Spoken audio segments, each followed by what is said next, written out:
All right, I see Alexa and Amanda. Glad to see you here. And if you would mute your microphone if you have one, so that we can not hear the background noise of your dog or whatever is going on there.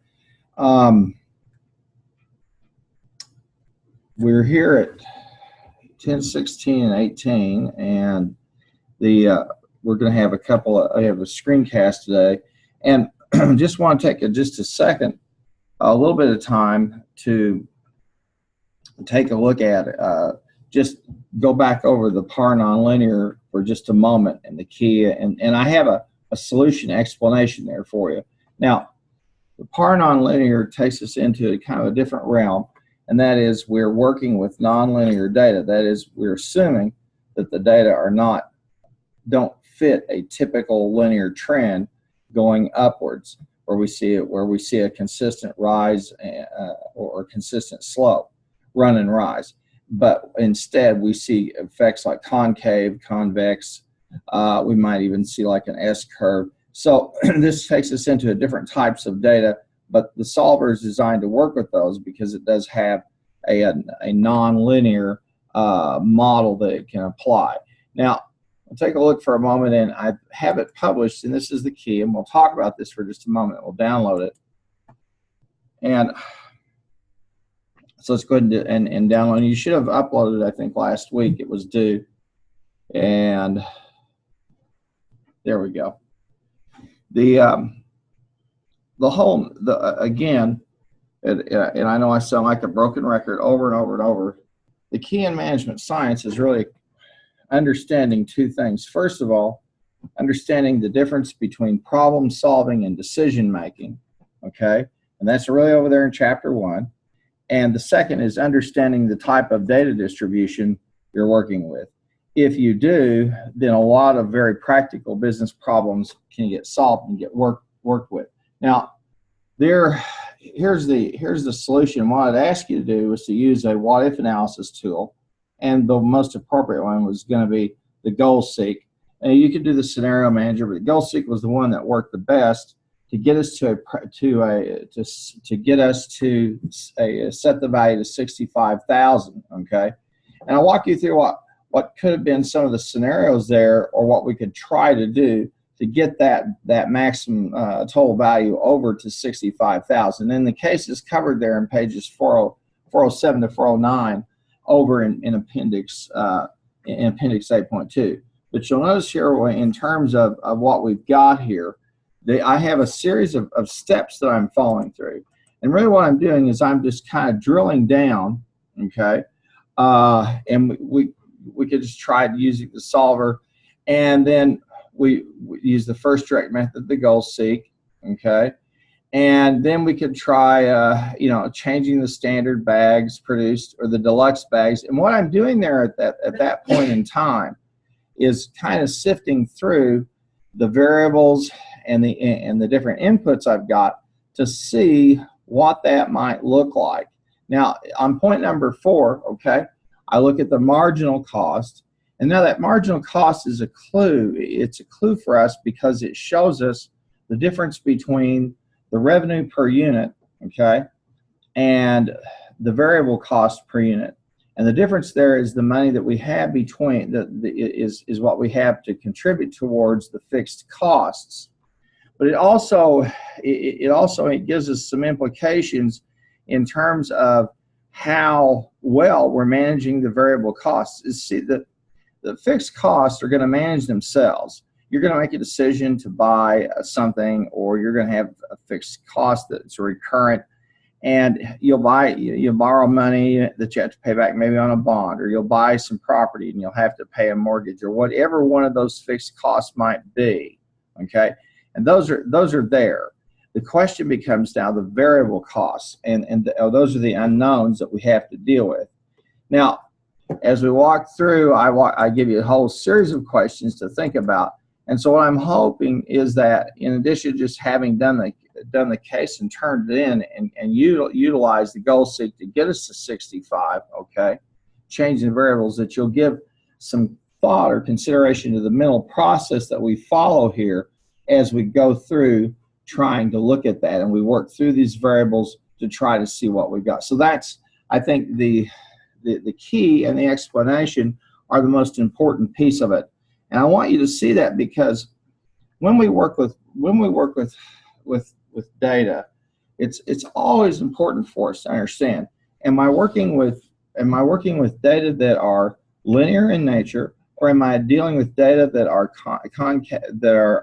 nonlinear, concave, convex, or S-shaped, like you might find in a Poisson, like the arrival times, something of that nature? And that just becomes that really becomes a process whereby you just almost have to go back and get some historical data and do some thinking about that. Now, you can test the data to see if you've got historical data and run them and see how they look, but you're gonna in most of the time you're gonna encounter stuff that's linear in nature, but you will have those types of things lurking out there. Now, there's a sensitivity report that I generated with it also, okay, that looked at the final values, okay, in terms of bags produced and any reduced gradient, or what we could do, and then a Lagrange multiplier. And what that really is saying is, for each change in that unit, what am I getting for it, okay? So that's again that issue of marginal utility that I'm after. Do I get, and if I look here at the cutting and dyeing hours, that left-hand side, I've got some slack in there. I've got a multiplier that's at work. So that's primarily what I was after in terms of having you do that. And look, the main thing that I want you to remember is not the specifics of a given case, but to understand three things. And that's why we go through these. Is number one, what type of data am I working with? Okay, because and that may sound like a silly thing to say, but in different industries and in different problems and settings, you have different types of data, which is why the text begins to walk you through some of the nonlinear. The second is delineating the difference between problem solving and decision making, okay? And they're different. And chapter 1 walks us through that whole process, which is mirrored a lot, a little bit, somewhat, along the scientific process, whereby we define variables, we test them, and we try to find a continuum or range in which they work. Okay, so that being said, okay, and I'm going to close it off there, and we'll go ahead and you should have uploaded your solutions, but this is something for you to take and to look at, okay, and to learn from. Now, again, the whole idea here that I'm trying to promote with you is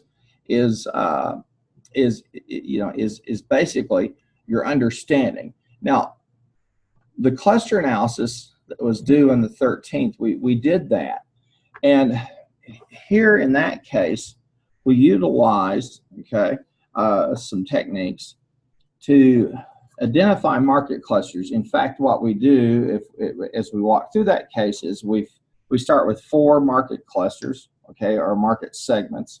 Then we try it with 5, and we have a decision variable. We have an output variable that helps us determine how close we are in two things. One, how close is everybody to some central point, okay, that's in part of a cluster. And then number 2, how far away are people from each other on the cluster? Now, that's a classic use of statistics to help us measure 2 things. One is variability, that is how far things are apart or they vary. The other is to measure what we call central tendency. And we try to find a balance in there. And the cluster analysis does that. And so we used a model, and that is the Euclidean model, okay, because it's one we can use for measuring physical distances to say, okay, there's some kind of psychological distance here between these folks who buy particular types of wine on a certain discount, or how they respond. Okay, and so we took that model that measures distance, and we applied it in this situation. And part of management science is about that. Okay, when we've done some of the analyses with and we'll do some more with transportation nodes. Okay, we've utilized some methods out there that are used out in the physical world when we move goods and services. In fact, most of the cases that we had dealing with transportation methods did that, in fact, and we looked at network analysis. Okay, well, that kind of, I'd like you to take a look at the key and then the solution and the explanation on it. Okay, and then I have a whole set of resources here for you that I think are worth you seeing. And this is talking about spam and trying to identify it. And in this next case that we have here that we're going to work with, that we'll work with, okay, is a process by which we're going to try to determine, does a tweet, is it about a particular product or not? And we're going to try to build a predictive model by cleaning up the data and applying some statistical means to them. Now, these whole set of resources here, okay, are there to supplement what we talked about when we did the cluster analysis and again, trying to look at distances, and then the silhouette factor, and working through all of those. So, and then with the k-means, using that clustering technique. So again, a lot of stuff there for you to look at that. And I think probably a good starting place for you would be to look at the economic models of nonlinear functions. Okay, and what are those? What are we talking about there? Okay, and then the folks who put this together have done a good job of showing us a lot of the math. Okay, and then beginning to walk us through what are those models, and particularly what are they in terms of practical, for all intents and purposes, some type of practical examples. And again, our analyses of the data depend a lot upon that. So that again is one of the things I wanted to talk about with us. Now, I'm going to jump ahead because we'll have class today, of course, and then then I'll do a screencast on Wednesday. But I wanted to talk some before we got too far, and we do a little bit of looking at the issue there in that second case, and this is the naive Bayes case, and that's in the Data Smart textbook. Now,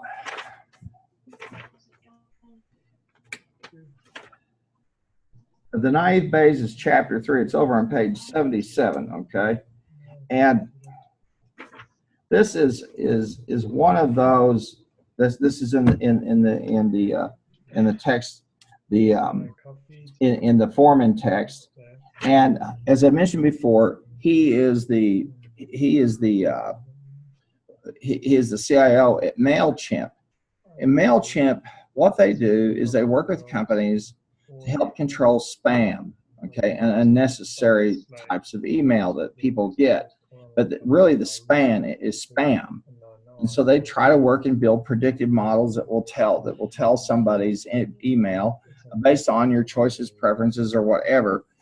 This is spam. It goes into a spam folder, or this stays out in the other folders, especially your inbox. And that's what they do. And I have some information there for you about that. Okay, and about the issues involving that, and then some other issues involving naive Bayes. Now, I think it's important for you to get a sense of how of what Bayes rule and what that's all about. It can be some heavy lifting. Okay. And he explains that there in chapter 3, okay? And then he walks through different types of error. At its very core, okay, naive Bayes operates from the idea that we just assign equal probabilities to all events. Now, if you've had your finance course by now, you put together a portfolio, you had a return, an expected return, and then you may have also had some type of level of probability for that expected return. And if you've taken the policy course with me, I've walked you through a little bit of decision science where we learn about the table, and we take an outcome versus the probability it will occur. Naive Bayes says, I'm just going to assume that that all things are possible. In other words, I'm naively assuming that the probabilities are equally distributed, which just isn't true. But we do that. It's a shortcut that Bayes talked about. He remains today a very controversial figure among mathematicians and probability experts because of this very thing of saying, okay, I'm not sure, but I'm going to take a shortcut. And I'm just going to assume I'm going to assume that the probabilities are all equal. And the author of the text walks us through Bayes' rule, okay, and then using it to create what he calls an artificial intelligence AI model that'll help us figure out, does a particular tweet, does it deal with this product or does it not? Is it about our company or is it not? And this is a piece, I wanted you to see this so you can see how he goes about, okay, working through the process of cleaning up those data, because they use some very simple functions in Excel and to get that data cleaned up so we can work with it.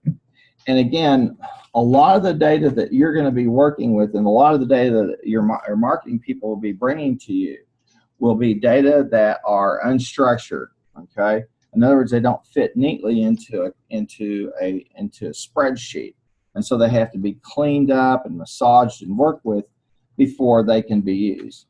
Now, I also want to point one other thing out, and of course, I'm not going to give you a sermon or take up an offering or anything like that, but I do want you to take a few minutes and take a look at this. This is based upon paper, a lot of work that's been done based upon the case for the resurrection of Christ. Now, let me say this.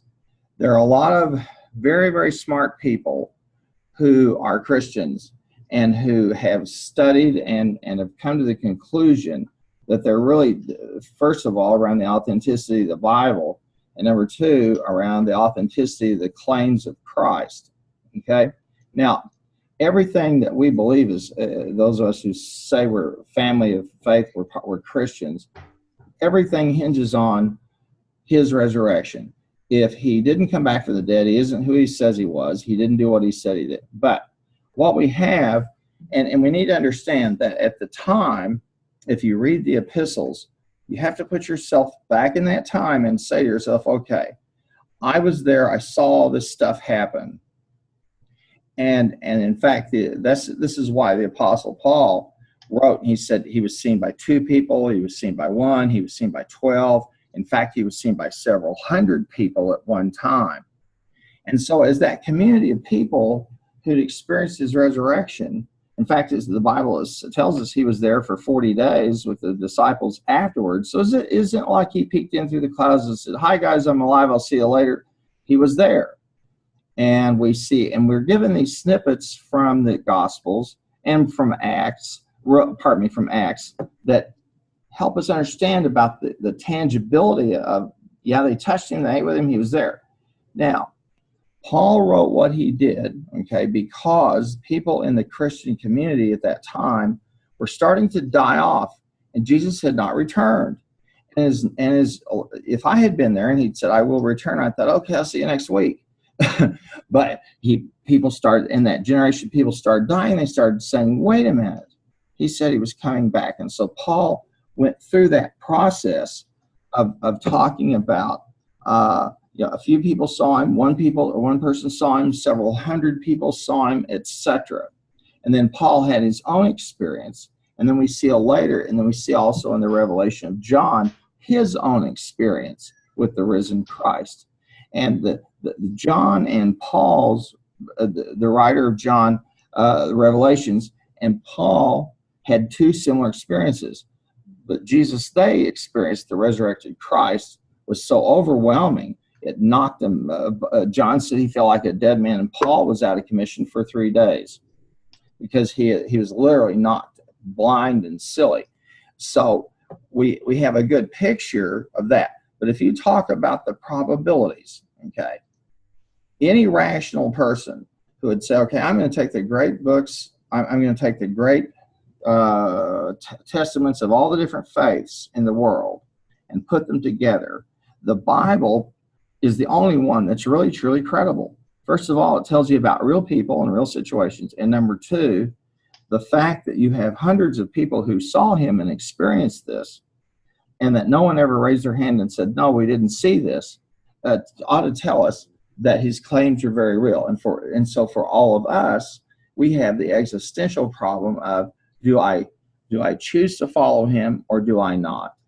Do I choose to say his claims on me are valid or do I not? Looking backwards, just as the people who lived before his appearance, his incarnation, looked forward. So that's an existential question. But I can tell you this: I can't be anything but a Christian because of what I've studied and what I know. It's the only thing that makes sense. Okay, and so for each of us, we have to find that. So that's the last bit of preaching you'll hear out of me. But I do hope you'll go take a look and read about that.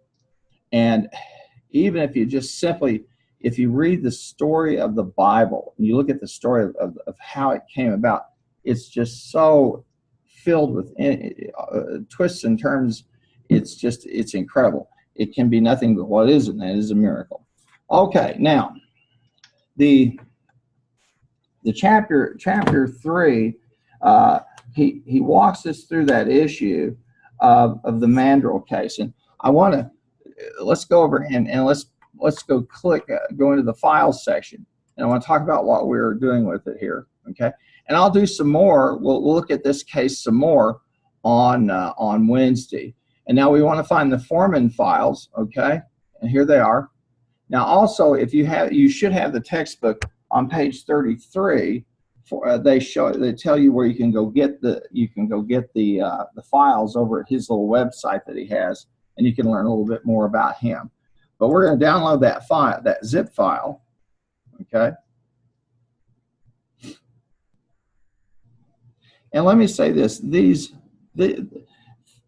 cases are kind of the cutting edge of what's going on out there in terms of management science and working with them.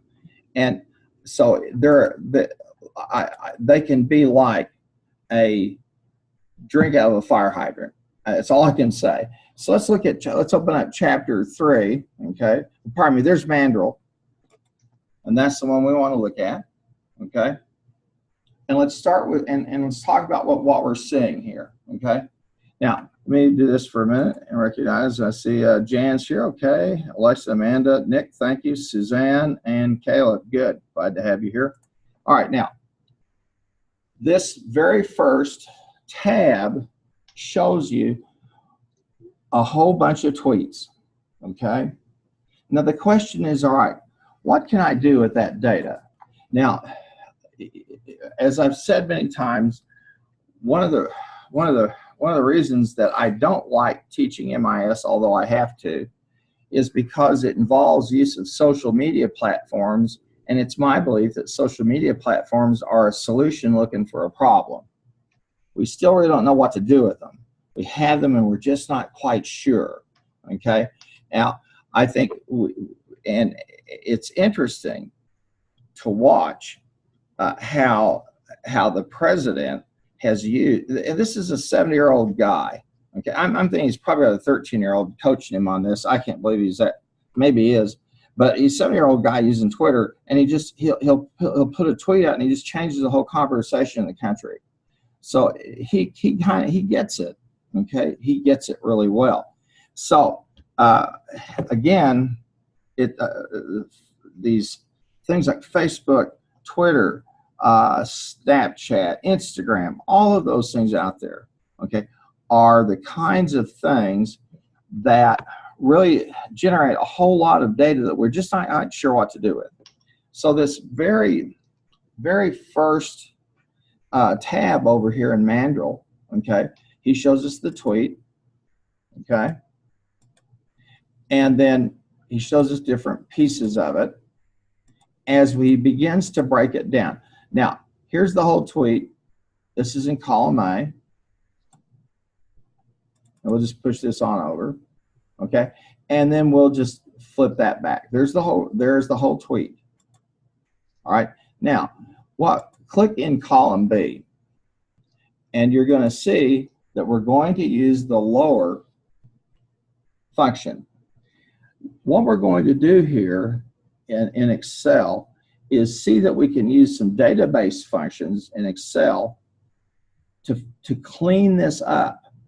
Because what we want to eventually do is take the text that's here, okay, and make some sense of it, and then build a predictive model and see, can I clean these data up, okay? Can I then build a model that helps me predict, yes, it's a tweet about the product, or it's not, so that I can incorporate that into a spam filter. And I think I have some links there for you as well, but just for your own edification. Yeah. Well, look, you live with email like I do. I don't need to tell you that, okay? Every morning I look at my email is just full of stuff. And a lot of times it's just junk, okay, that I'm not interested in, don't care to hear about or to even look at. But again, that's part of the issue. So we're going to use the lower function, and let's click on this, and we'll cover some of this again. And what this does is it converts everything to a lowercase. Now, what we're doing here is we're starting to standardize these data, and we start by putting them all in the lowercase. Now, we all know that in the English language, uppercase and lowercase have two different meanings, okay? One's for a proper noun. The other is just, you know, it could be an adjective, adverb, whatever, but if it's a noun, if it's a name, we capitalize it, okay? So in this case, they're gonna take that tweet, and they're going to pull everything into lowercase. All right, and so that's the very first thing they do using that function. All right, as I've said before, well, if you've heard me say before, use Excel for what it's intended to do. Spreadsheets. Use Access, SAS, SAP, Oracle as a database. That's what it's meant to do. But the one thing about Excel is it does have some flexibility in the sense of you could use Access, you could use a database to clean these things up. But I think sometimes you're going to find working with, especially some of these string functions, it's going to be just a little bit easier to work in Excel. So the first thing we do there in column B is we make everything lowercase. So we standardize all those. Now we're going to click in column C. Now what we're going to do here is we're going to substitute, okay? And we're going to substitute anywhere that we find, and we'll just pop this up in here. And anywhere we find a period, we're going to put nothing there, a blank space. So now we're stripping out the punctuation. Now, when you work with information, and the fascinating thing to me about it is that it's a whole lot like other material stuff out in the world. You have to strip things down. You have to take them down. My uncle was a copper miner out in worked for the copper mining companies out in Arizona. And one of the most fascinating things I ever got to do is I went with him. Of course, they outlawed it, but they did strip mining. And how that worked was you either went into the side of a hill where you thought, the mountain where you thought there was copper, and you just simply cut the stuff out, or you went in and they would do an initial dig, and they had huge hoses with incredible pressure, and they just blow water against those and clear that out, and they try to identify the vein there to get the copper.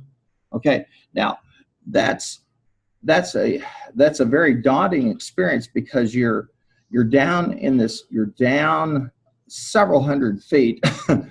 And now you're not in, and you're in a copper mine. It's not a mine like a coal mine where you're enclosing something. You're outside. But when you look up and you see, 200-300 feet of rock up from you, thinking, man, the wrong move and we could be buried alive, it's a little disconcerting. So this process of stripping stuff down, we're doing this. So in column C, anywhere we find a period, okay, or we find anything there, we're going to what? We're just going to put a new text. It'll be a blank.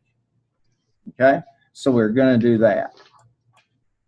Then in column D, all right, we're going to do another substitute. This time, all right, we're going to look for anything that looks like a semicolon, or pardon me, a colon, and the same process. So we're stripping out.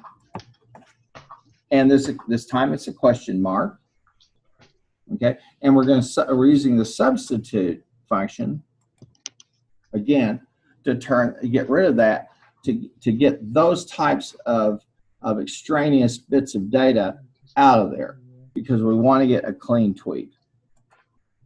And we'll talk about this some more on Wednesday. And we go through the same substitution process here using that function.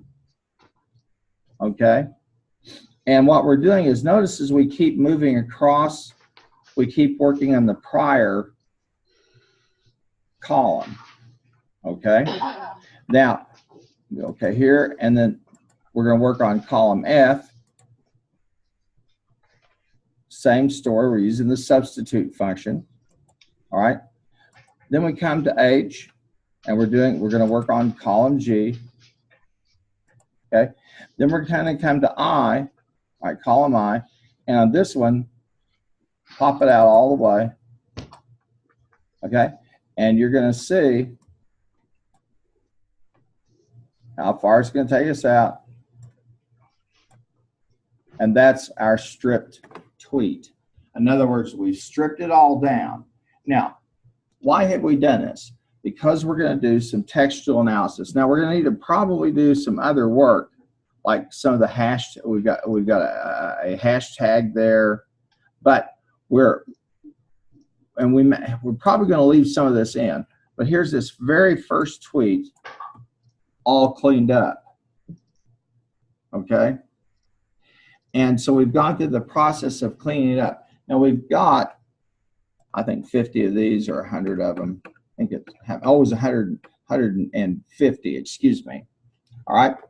And so we're just simply cleaning these up to get them ready to find out, to get them ready for analysis.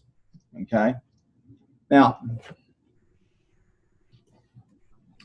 again, he walks us through that process over there, and he starts on page 87. And we're going to talk about this some more on Wednesday, and I will. And then as he goes through the remainder of the text, he shows you at each point what he's doing, and he explains each of those. And we get to a point where we get a thing called a token, and that is something we can count. Okay? Now, when we do textual analysis, the biggest question for us is, what's the unit of measure? In other words, what am I counting? Does it make sense? The very first, what we would call textual analysis or content analysis, was done back in the 40s and 50s. And people would take all the major newspapers in the United States, and they would go in and they'd say, okay, how many column inches were devoted to articles about the economy? So they would just simply measure, how much space in the paper was devoted something about the economy, and try to derive something from that and compare 1 year versus the other, or 1 year versus 10 years. And that was just the very start of it. Now we've come to the point where we're trying to work through the issues of semantics, and that is the nuances of a word, okay, and meaning, and trying to cull that through. So what we have to do is we have to trim that all down and get it to a point where I have something that I can work with, and that's what's going on here in this case, and we're working here as we've gone through these processes of substituting blank spaces for punctuation, okay, and so that gives us this final piece right here at this point in terms of what's there. Now, I do think it's worth your time and trouble, and let me diminish this down for just a moment, okay, to go back and talk about naive Bayes.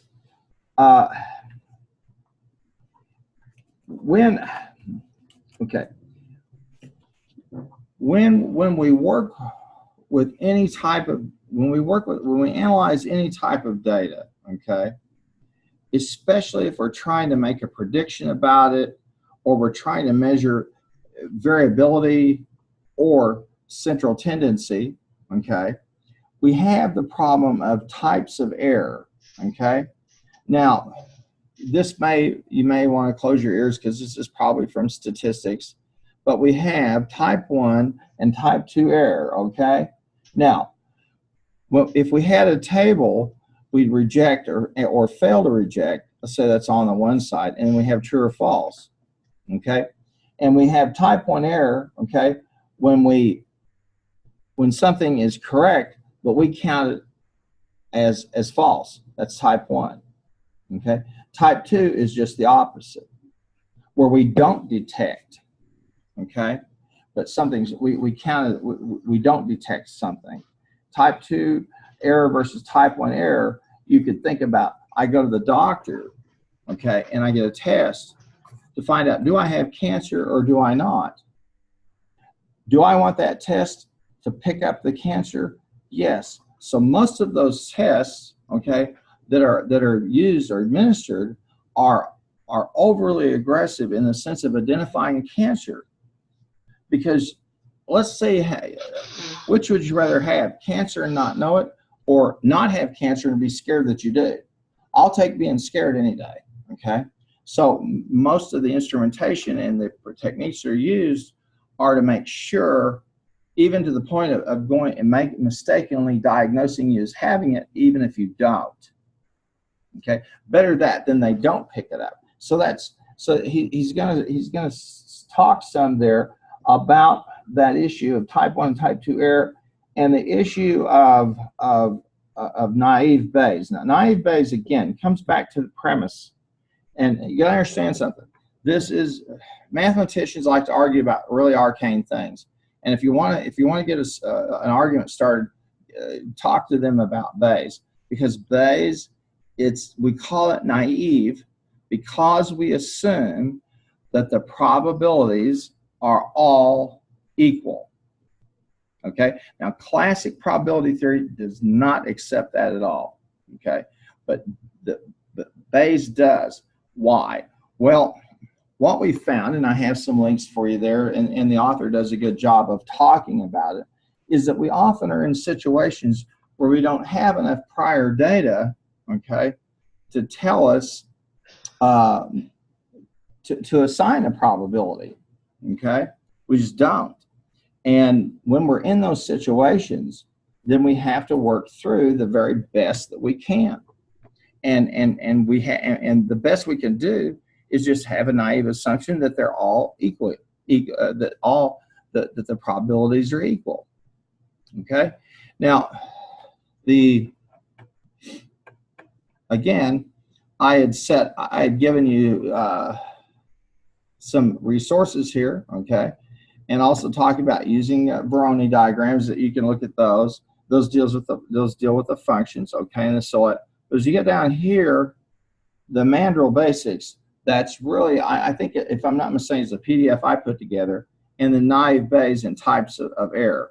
But what we're working ourselves towards, and these are also, I think, PDFs I'd created as I walk you through the process, okay, of what we're trying to do. Now, if you want to see something that's very interesting, this is a link over to, I believe it's a book.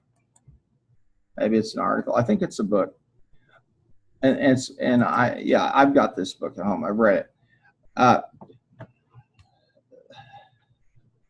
Bayes' usefulness came into prominence in the Second World War. And here's the deal: what was happening? The Enigma machine was Enigma machine. There was a thing called the Enigma code, and that was basically cryptology or the use of specialized language to hide clues for the real message. Okay, coded messages. And so the British, probably the two things that helped win the Second World War were the development of radar, okay, and then also the Enigma machine. And there's, you can go read about it all you want to, but basically they cracked the Germans' code so they could understand, the British could predict what was going on. And these coded messages would come, through wireless technologies of the time. And the United States also used that to figure out what was going on with the Japanese. What were they playing? Because they'd send these messages out, but they were coded. So I would encourage you to take a look at it, because first of all, it's kind of interesting stuff, but secondly, it shows you the value of this type of technique. And you're going to be working with a lot of situations where you don't know the probabilities. Now, that being said, let's go back to our example of the portfolio. And you have let's say you have three types of assets, and you think one will earn me 10%, one will earn me 8%, and the other 9%. Okay? Now, unless I attach probabilities to those, what I'm implying is that they're all equally probable. So there's 33%, 33%, 33%, etc. Now, if it's more likely that it's like 50, 30, and 20, then I can attach those. You say, well, when do I know to attach the probabilities? This is where the value of experience comes in. Now, if any of you who are listening or taking this class are finance majors, if I were to be given the choice, don't take this wrong, of having you put a portfolio together for me, or having the gentleman who spoke with us this morning put together a portfolio, I'm going with him. And there's a reason why. It's called years and years and years of experience lending money and understanding how that process works, and he understands intuitively a lot about risk, okay, because he's been there and gone there and done that. So he has a lot of, and no offense to any of you, but he's been there and he's seen it, okay. So the reason you become more valuable, and you'll become more and more valuable as employees, is because you'll start to learn your industry, you'll start to learn your company, you'll start to learn and understand how stuff works within whatever situation you're in. But so what we try to do is to give you models to plug stuff in so you can maybe accelerate that process a lot faster, okay? Now, I'll just say, my father was someone who was amazing, okay? Just absolutely amazing. He finished, he left school, didn't finish high school. Finally, when he's about, 60, 61, my siblings and I cajoled him into going and getting his GED. He went in to take his GED. He came out in 30 minutes and asked me, is that high school? And I thought, uh-oh. And the folks who administered the test contacted us and said, your dad scored one of the highest scores we've ever had. And he was one of those people, his brain absorbed things. I remember I would watch him as he would order every day for his, and he had like 8 different grocery stores. He'd make his orders on the back of an envelope. I'd be sitting there with an Excel sheet working until 12:30 at night or 1 o'clock in the morning if I'd even get it right. He just had that. But that was the value of his experience, okay? And it's the same thing for you. Your value will increase the longer you're in a particular industry. Now, I have some other resources here for you, okay, that you can take a look at. I think one that you want to look at is the impact of spam and how much it costs us. Okay, so I walk you through the process, and we'll do some more on Wednesday as we talk about this. Now, I like this process not just because we're working with tweets and all that business. I like it because it brings you back to, okay, an intelligent way to use your experience. There's a stupid way and an intelligent way. You say, what are you talking about? An intelligent way to use your experience, okay, is to look at your successes, okay, when you have those, and step back and go, why did we succeed? What might have gone wrong? You kind of internalize that. And then they'll look at your failures and say, what can I learn from failure? Okay. Now, here's something interesting to think about. Professional baseball players, okay? The greatest hitters who ever lived were successful only about 1/3 of the time. They were hit. I don't know what the highest. I guess it probably would be Ty Cobb, the highest batting average for over a career. So he wasn't even hitting it. He wasn't even getting hit half the time. But he learned how to deal with failure, and they learned how to deal with failure because when he'd strike out or he'd go back and analyze it. And professional athletes do this all the time. So as a business person, you're going to have to hone that skill of doing kind of a post-mortem, particularly if you're successful. Because what happens is, and companies can fall into this, companies can become reliant on what I call superstition. You say, what do you mean?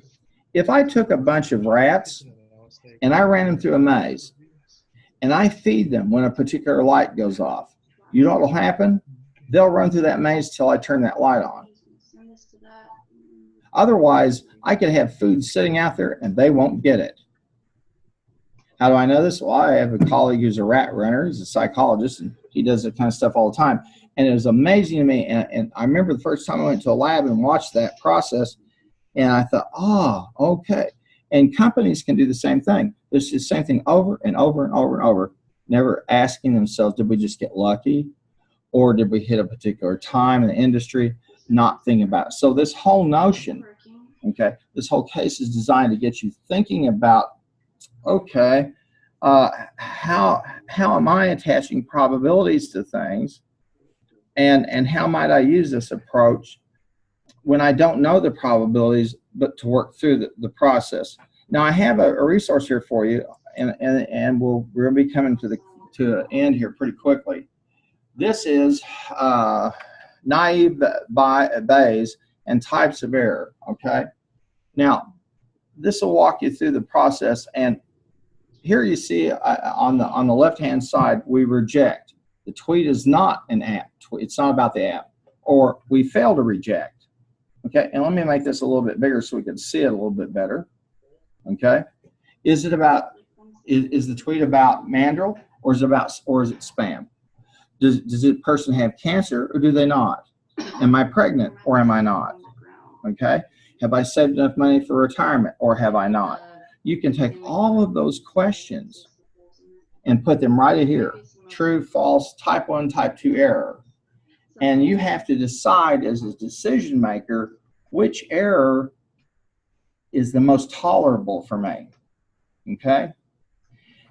And if and it's going to depend on the industry you're in, it's going to depend on the kind of money involved, etc. But so this is a good model to help you think about that. Okay? And here we see it is a false positive. Okay? Now, a false positive I'd rather have a false positive if I'm being checked for cancer than I would have a false negative. Better to know, better to be scared about it than to actually have it not know it. Okay? Better to believe that the merger acquisition will not work than to think it will work when all the signs point to saying that it will not. And you can take that and we can apply this also to the same. So this model is a lot about looking at reality and trying to deal with it and trying to understand this idea of type 1 versus type 2, plus just simply working through kind of what we'd call a big data problem, okay, and converting the tweet into a token, something we can count. Well, listen, we've put in 50 hard minutes plus, and we've got some more ground, and I'll cover some of this again on Wednesday, and then I'll try to finish it up. And let me say this: I know that spring breaks, not spring break, but fall 3 days is coming up. So I'll do a recording, okay? And if you can make the recording, fine. If you bug out of town or early, so be it. You still have it there to see. And let me see what we got going on in terms of any assignments to turn in. I don't think we have any this week. Let me scroll down here and see. Friday 13th. Okay. That was then. This. Okay, Tuesday, October. Okay. So we've got the ice cold is the ice cold case is due the 17th, and then beyond that we have the naive bays. So, okay, folks, thank you so much for your time. Have a good one, and I will hopefully see you next week. Have a good one, and if you're traveling somewhere, be careful. Thanks a lot.